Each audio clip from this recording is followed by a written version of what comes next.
I'm Ned Blackhawk, professor of history. I'm here to answer your questions from the internet. This is Native American Support. A Reddit user asks, as a non-Native American, I don't really understand what a Native American reservation is. The term reservation comes from the lands that were reserved for Indians by the British government before the American Revolution and afterwards. The reservation system originated in the 19th century when the United States expanded dramatically from its former territorial boundaries across much of Western North America. In the process, the US government entered into treaties with Native nations, and in those treaties recognized many of their homelands and agreed to restrict white settlement or movement into them. Generally speaking, reservations are governed by tribal community members. They have constitutions, school and hospital and social welfare systems, police and natural resource management. Tribal nations are self-governing upon their territories or upon their reservations where they have jurisdiction. So as a non-Native person, you cannot simply move into these domains unless you were perhaps related to or perhaps even married to a tribal member. Then together you could live within these communities. The Real JT asks, why are Native American casinos a thing? The short answer is American Indian casinos have been established by congressional law. The long answer is Native American casinos have evolved out of the sovereign authority that tribal communities have over their lands and the limited jurisdiction that municipal and state governments have upon them. Throughout the 1970s and 80s, as tribal communities were regaining the authority to develop new economies, expand their governments, fund various programs across their communities, they increasingly sought access to federal funding. Into the 1980s, however, limited federal funds began eroding those years of growth. And many tribal nations started looking at other economic opportunities to help build and expand their economies.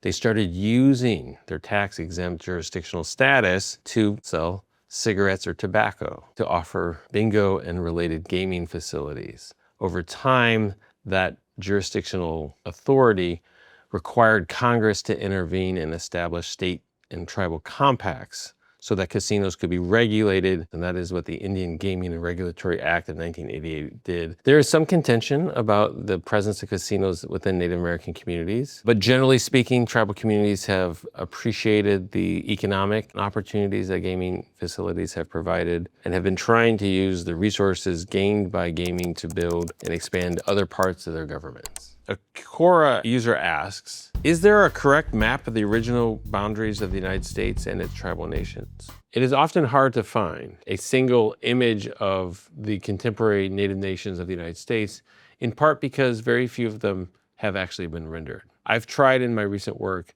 to show not just the federally recognized, but the state-recognized tribes that exist in the contiguous United States. And that map is found on the end pages of my recent book. This map shows the over 100 federally recognized tribes in California, the 38 in the state of Oklahoma, and also the oldest continuously inhabited, not only tribal, but human societies in North America, the Pueblo Indians nations of New Mexico. These are the oldest continuously inhabited spots upon the American landscape. And when one sees these tribal communities or encounters them, one comes to gauge the depth and the complexity of Native American history. We cannot tell the history of the United States without these communities within them, and we must try as best as we can to incorporate our visions of America to locate them alongside it. At Art101.com asks, how did the Navajo code talkers contribute to the war? Navajo code talkers contributed to the successful completion of the Second World War in the Pacific Theater by helping to communicate military communications in their original languages, or in their Navajo or Dene language. They became deployed and organized largely in the Pacific Theater and served valiantly in the defense of their country and tribal nations. The Navajo language, known as Dene Bazad, is one of the most difficult languages to understand from the outside, and so there was no way Japanese intelligence officers could potentially crack the Navajo code. One Reddit user asks, could someone help me understand the Trail of Tears? The Trail of Tears refers to a period of Native American history when tribal nations across the American South were forcibly removed from their homelands by federal and local officials Many fought to remain in their homelands, but were unsuccessful in doing so. So the Cherokee, the Choctaw, the Muskogee Creek, the Seminole Nation, and the Chickasaw were marched to centers where they awaited deportation, often by riverboat, across the Mississippi to what was then known as the Indian Territory. This process led to the destruction of thousands of lives and hundreds of communities, and is often generally referred to as the Trail of Tears for the extraordinary hardship tribal members experienced during this process. A core user asks, what reasons did Andrew Jackson have to move Native Americans to the West? Andrew Jackson had been elected president in 1828, and he made removing Indians from the South the centerpiece of his first administration. It was passed in 1830. It's called the Indian Removal Act. Tribes fought this effort, but failed. Jackson's motivations for doing so largely revolved not only around accessing Indian lands and creating more prosperous plantation societies upon them, but Jackson believed that all white American men deserved suffrage in the country. We call this Jacksonian democracy because it was different from the prior practices of political participation established during the founding. For many decades, to vote and hold office and be a part of the American body politic required certain forms of property ownership. Jackson made the everyday man his primary constituency, and in doing so, created a racialized vision of American citizenship and subjectivity that was very different from recognition of native nations. So their presence in many ways particularly disturbed his understanding of who constituted the rightful owners of the United States. A Quora user asks, where did this whole silly stereotype about Native Americans all living in teepees and wearing feathers in their heads come from? There are countless images of American Indians in American history and popular culture. The vast majority usually do conform to very simplistic stereotypes, that Native Americans are all the same, that they live in similar dwellings and dress in similar ways. This is in fact counterfactual, but attests to the ubiquity and the power of popular media to disseminate images of Native Americans through things like magazines, children's literature, movies, radio and television. Images of Native Americans living in teepees and wearing headdresses largely come from Plains Indian cultures across what are now the Dakota territories into Montana, Nebraska, Kansas, and even into the Southern Plains. Many artists and photographers and later filmmakers and anthropologists became particularly drawn to these communities. Some of these communities were in fact the most powerful Native American political and military actors in the 19th century, so they retained vast autonomous homelands. In those homelands, Native Americans continued to hunt and travel and reside in traditional ways. And many of the first photographs, movies, and other depictions of Native Americans increasingly focused on these communities, so much so that they became often synonymous with Native America more broadly. Moving on, what is a Native American powwow? Native American powwows are gatherings that celebrate Native American culture. They include dances as well as drum competitions and songs. Native American dancers come together to honor themselves, their families, their communities, but even to honor the earth. And so at these gatherings, Native Americans create a powwow ground, or a kind of central gathering space, where before anything can happen, Native American veterans and flag bearers bring tribal flags together under honor song or a flag song, and then dance competitions occur thereafter where there are women's and men's categories, including the jingle dress category, which is particularly popular with younger women and girls, that remember time when Native American communities began incorporating often canned goods given to them by government agencies in the late 19th and early 20th centuries. These canned goods were cut and turned into jingles thereafter to commemorate and or celebrate the survival of Indian traditions and customs. Other dance categories include the grass dance that shows dancers with regalia outfits that have often many grass strands, often very colorful, with head roaches and feathers upon them. These categories and dance styles are diverse and distinctive, but they've become often very ubiquitous across Native America, so much so that tribal communities across the United States participate in powwow dances, even when those dances or those dance styles may not have been originally indigenous to their own communities.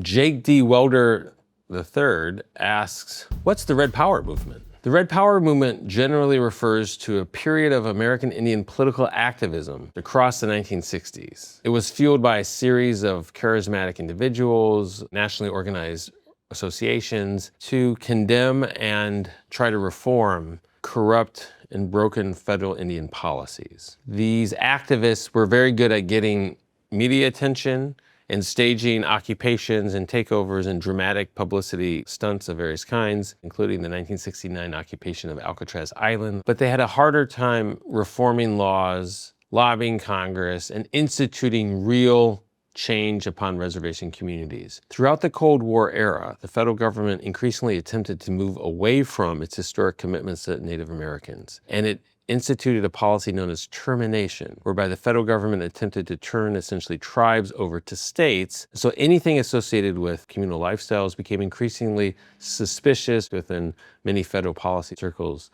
And these policies increasingly targeted Native nations, so much so that Native peoples organized and instituted a movement known as Red Power, but sought a restoration of federal tribal relations. It actually took a generation of reservation leaders to carry those processes forward and achieve the reform that we often associate with the 1970s, known as the era of American Indian self-determination. That era followed the Red Power movement, but was really instituted by reservation leaders who understood that the threats of the termination era required concentrated, forceful effort.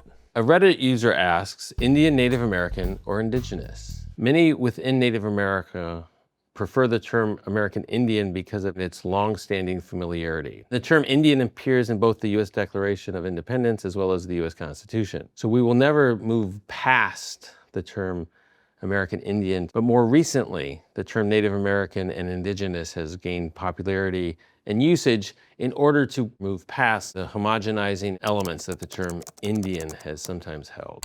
47D asks, I've heard that Native American nations didn't have agriculture, but I've also heard that Native Americans taught the Puritans how to grow pumpkin, beans, and corn. One of the reasons people presume Native Americans did not practice agriculture is because they were so skilled at other forms of hunting and gathering. Native Americans did have agriculture before European arrival. Many of the most important food crops in the world came from Native American gardens, particularly from Mesoamerican or Central Mexican communities that first pioneered the use of corn, beans, chiles, and even tomatoes. So Native American communities did possess agricultural economies, but many did not in places like the northern Great Lakes. But all communities both exchanged resources and also complemented their hunting, fishing, and gathering economies with various agricultural harvests. So we should see these communities as complex civilizations and part of a world that gave great bounties to the rest of human society.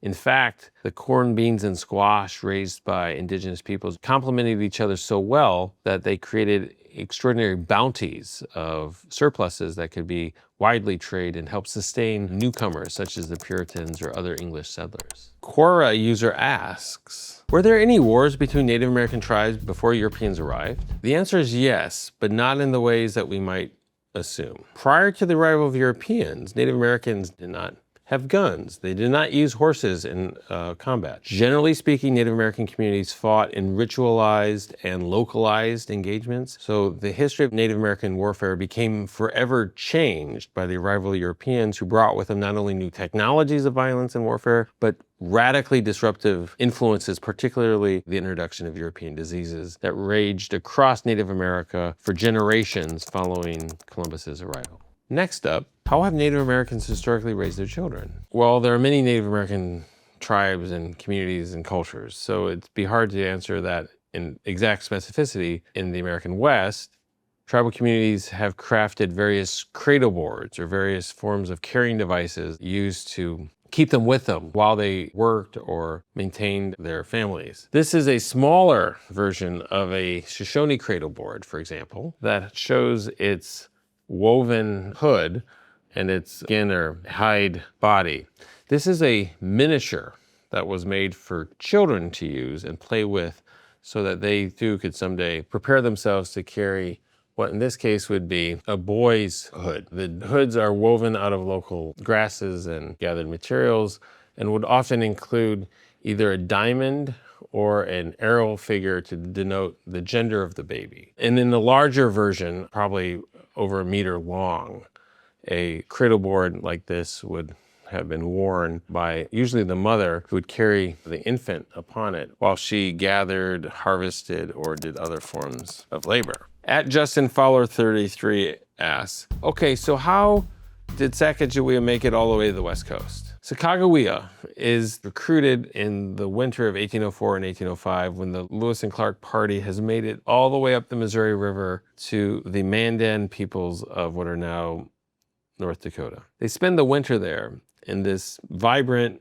trading community of many thousands of people. Lewis and Clark understand that they're heading into a world that very few Euro-Americans have ever ventured into. The Missouri River is the longest river in North America. It flows over 2,000 miles from its headwaters in western Montana until it reaches the Mississippi near St. Louis. They've made it about halfway. By June, however, of 1805, the expedition has reached the headwaters and is stuck, essentially, in far western Montana. They have no prior knowledge of this region, and they spend several long weeks in search of local Indians who can help them. They eventually find some Eastern Shoshone Indians who bring them into their community, trade with them. The leader of this community, his name is Kameawait, and he and Sacagawea embrace after several years of separation. It's not exactly clear how long she's been gone, but she resides from and hails from this region and then helps the party translate and obtain resources to continue going forward. They see in this community Pacific salmon, and they know then that they are not too far from where the waters and the rivers will run west. And they eventually travel through the headwaters of the Columbia River all the way to the Pacific, where they stay for the winter of 1805 and 1806. Sacagawea or Sacagawea enables this important chapter in the Lewis and Clark expedition, and her legacy remains central to the history of American exploration. Digivu asked, did the Iroquois or Haudenosaunee really use the seventh generation principle? In Native America, many tribes are known by one name but prefer their own names. And so the Iroquois Confederacy is a widely understood term developed largely by outside commentators, but the communities themselves use the term Haudenosaunee to describe their community that predated European arrival. Haudenosaunee means people of the longhouse, which refers to political structures known as longhouses within these communities. The Haudenosaunee Confederacy predates the establishment of the United States by at least 3 centuries. The Iroquois or Haudenosaunee Confederacy consists of 5 and later 6 different Native nations who decided to come together to ensure peace, stability, and prosperity among themselves. They use principles or cultural values to guide them, one of which is that they pledge a commitment to ensuring that their principles and actions of the current era will continue on and improve the lives of those who follow after for 7 generations to come. So this philosophy has guided and continues to guide these communities' cultural practices in Eastern North America. A Reddit user asked, what was the motivation behind American Indian boarding schools? Throughout the 19th century, as the United States expanded across North America, it continuously confronted powerful and determined Native nations with whom it had the difficult challenge of incorporating into the American body politic. Reservations, treaties, and various forms of separation guided many generations of federal policy makers. But after the Civil War, federal leaders began realizing that they could dismantle the reservation system if they could remove their children. So starting in the 1870s and going for 50 years thereafter, the federal government instituted policies of child removal that would take Native American children from their homelands and raise them elsewhere, forbid their language and cultural expressions, institute various forms of Christian and or individual ideologies upon them, and force them essentially to learn English and the American way of life so that they could no longer remain tribal members. This had a tragic outcome for Native nations, as many tribal members lost touch with and or became distant from their families and many tribal nations had to work for generations thereafter to incorporate and rehabilitate many who were taken from them.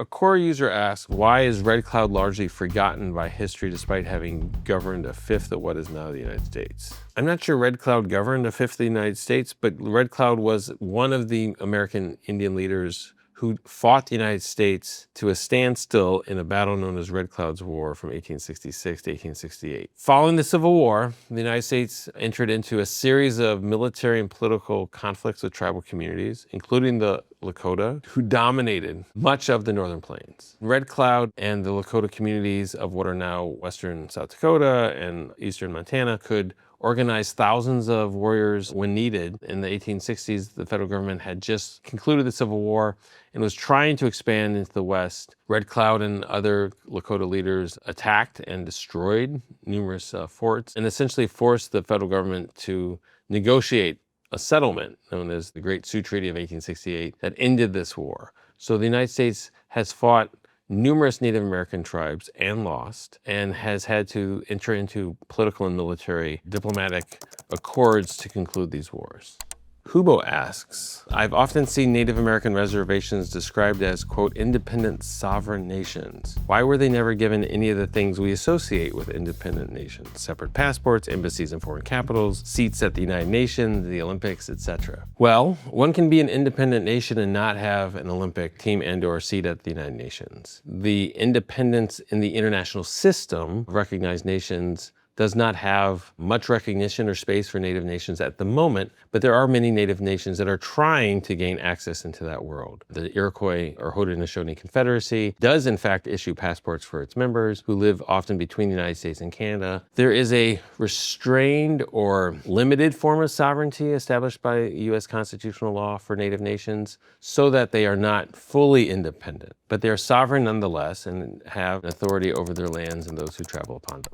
A Quora user asks, did the United States ever lose a war with Native American tribes? Yes, the United States lost many wars with Native American tribes, including the defeat of the US Army in 1791 under the leadership of Arthur Sinclair, when the early American government was attempting to conquer what was then the Ohio Territory. Confederated bands of Miami, Shawnee, Wendat, and regional Indians organized into a large military confederation that defeated Sinclair in 1791 and mobilized then the Army of the United States that would come to the region and subsequently defeat them. Next up, what is the Native American Church and why is it considered sometimes controversial? The Native American Church, or NAC, is a pan-tribal religious organization that spread across the United States in the early 20th century. It was often initiated by various medicine men or leaders known as roadmen who would travel between Native American communities. In the early 1900s, tribal communities were particularly beleaguered. Many confronted endemic poverty and underemployment. Religious leaders, particularly from Oklahoma and southwestern tribes, started bringing new practices, beliefs, and also medicines with them, including the use of the peyote plant and ritual. Peyote is a psychedelic plant that originates in North and Central Mexico, and its buttons have been gathered and utilized by indigenous peoples in Mexico for hundreds of years. And so in ceremonies that blended both religious and indigenous practices, communities would often congregate and celebrate together in ways that often threatened officials around them.